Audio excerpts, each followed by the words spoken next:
everyone. We are so glad to be bringing you our final episode, cocktail video episode of 2023. And as is customary, can we say after 2 years, this is our second time, it's now customary, we are preparing for you a special holiday edition, a special holiday cocktail.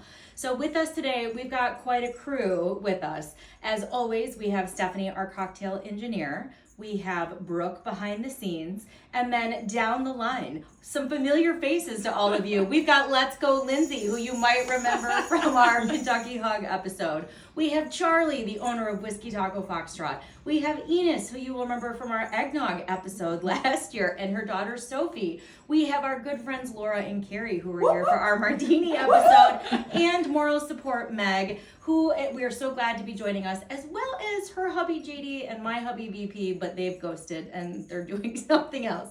Now you might be wondering, why such a full crew? It's because once again, we are going to be hand whipping our eggs. So we decided to bring in... No, there's no we. There's no we. We decided to hand whip the eggs again. I wanted some lovely cranberry sparkling with like rosemary syrup, but no. That's right. We are whipping eggs again this year. We are whipping eggs again this year because we are going to be bringing you an episode that we have been talking about doing since last holiday season, and that is a Tom and Jerry, which some of you may not know about and others of you might remember from your own childhood. So Steph, why don't you tell everyone a little bit about what you learned about the Tom and Jerry? I learned a lot. I learned it was the big fat lie. Yes. First of all. Mm-hmm. So Thomas. Jeremiah P. Thomas was credited with naming the Tom and Jerry in 1880-ish, 1890-ish, somewhere in there. He claims to have named it after his two white mice that he had, Tom and Jerry, which is actually what the Tom and Jerry cartoon is loosely based off of. So he was like, one day a guy came in and wanted an egg with sugar, and then he goes on this big huge story about how he invented this drink off the cuff, which is not necessarily true because... That's right. Because he was born in 1830, and there is reference to a newspaper article from 1827 where a young lad in a police court in Boston was under the influence of a Tom and Jerry. Yeah. So that happened in 1827. And he wasn't even born yet. He wasn't even born yet. Liar. So, but this drink is an egg-based drink with an egg batter, which everyone loves a good batter in their cocktail.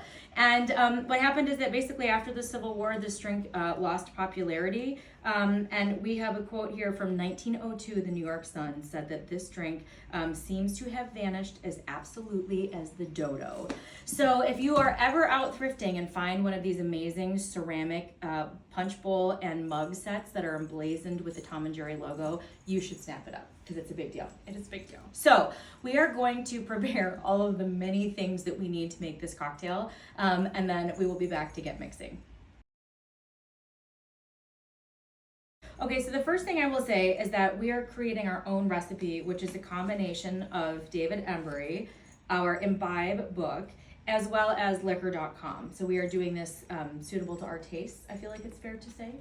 Yeah, I feel like we've learned a lot in the last couple couple years. We've learned a lot. There's things we don't like that we're going to swap for cognac, things we like. For example. So the original recipe was rum based, which we're keeping, and we are using the royal rum from our friends down the street at Weiss Distilling Company. We are going to be subbing Di Serono for the cognac because we have learned through trial and error we like that better. And we are passing on the bourbon and brandy, which some other recipes call for, but really you could use any of these brown liquors for if that suits your fancy. Correct. So, all right, Steph, tell us what we're going to be doing. So first thing we're going to do is we're going to make the actual batter. So what that means is we're going to take a dozen eggs and we're going to separate them.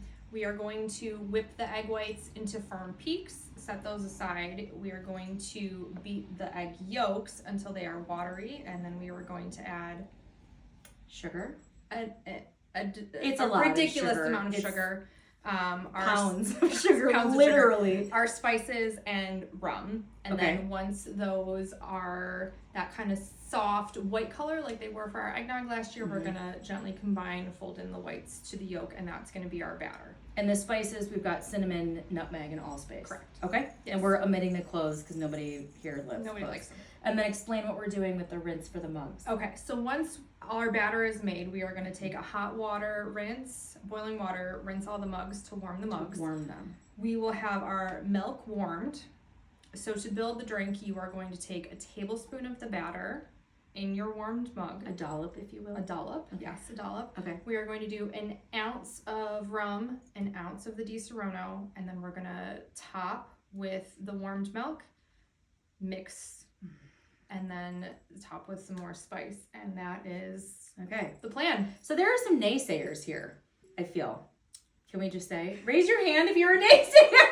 Everyone is a naysayer. It's hot.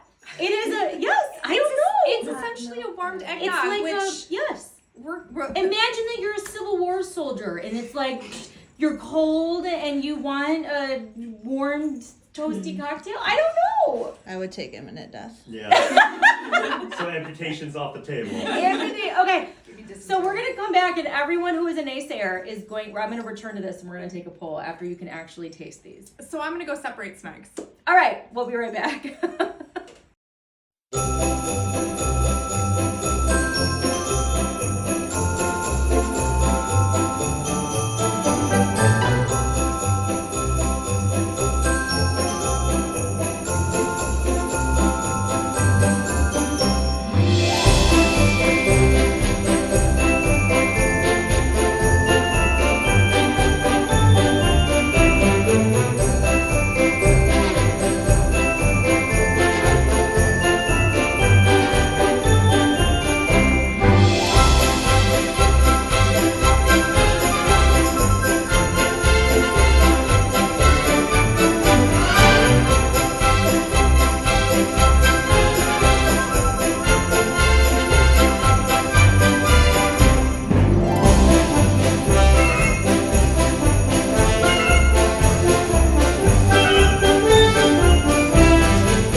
As you can see, we've been busy. This is our bowl of batter. Overflowing bowl of batter. I wasn't going to point that out. That has our egg yolk and sugar and rum and spices and the whipped egg whites. That was whipped to a firm peak. To a firm peak. 22 minutes. Thank you, Charlie. Thank you, Charlie.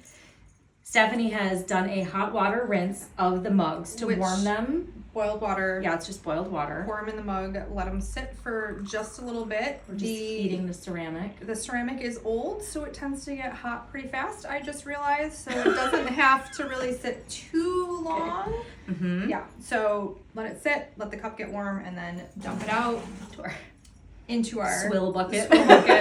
So Mandy's gonna put a dollop of the batter, a tablespoon-ish in each mug. And can you see how thick this really is a batter? That's not gonna. It's fine. And this contains the booze. Some booze. So to this mug, we are going to add an ounce of rum. It's like a floater, right?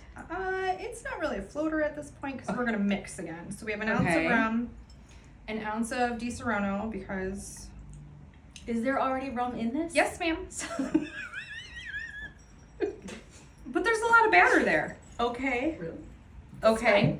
It's and fine. then this is not scalded, just warmed This is milk. warmed milk. So I'm gonna top this like so, and then I'm gonna give it to you, and you're gonna stir. I'm gonna stir and then garnish. And I'm gonna booze this one. So this, and we'll put the recipe. So how much? I need you to stir it like you mean it, though. No, I'm just caressing it. No, you need to mix it like you mean it. Okay.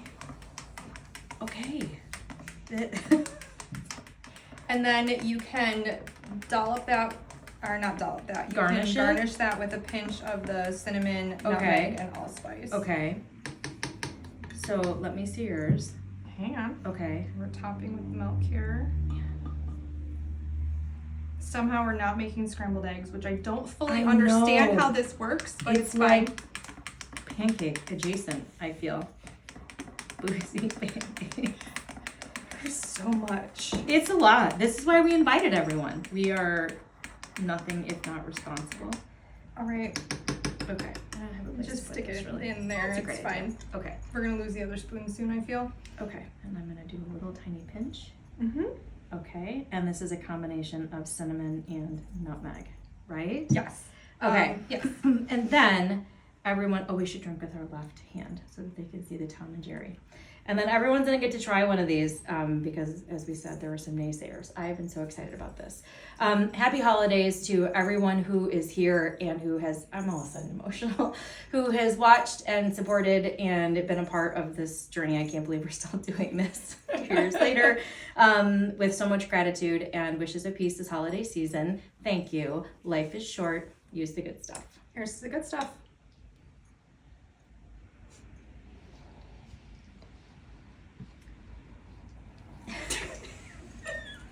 I mean, it's terrible. You guys aren't going to want any of it. You guys are going to hate it. I'm really glad that nobody wants this. Nobody wants any of this. Oh. What if a milkshake were warm? It is. It is a warm Dee Serrano milkshake, which has got Miss Rookie's name all over it. Mm-hmm. Mm-hmm. You can take your amputation because I want a Tom and Jerry. I would like the record to show that I am so glad that we have learned that we don't like things and we use Dee Serrano. And we sub the Dee Serrano because we're not a huge fan of cognac. Mm-hmm. Oh, visitors! Just in time! They leave for the hard part and they show up for the finished drink. drink. Thanks a lot, guys. All right, thanks. Cheers.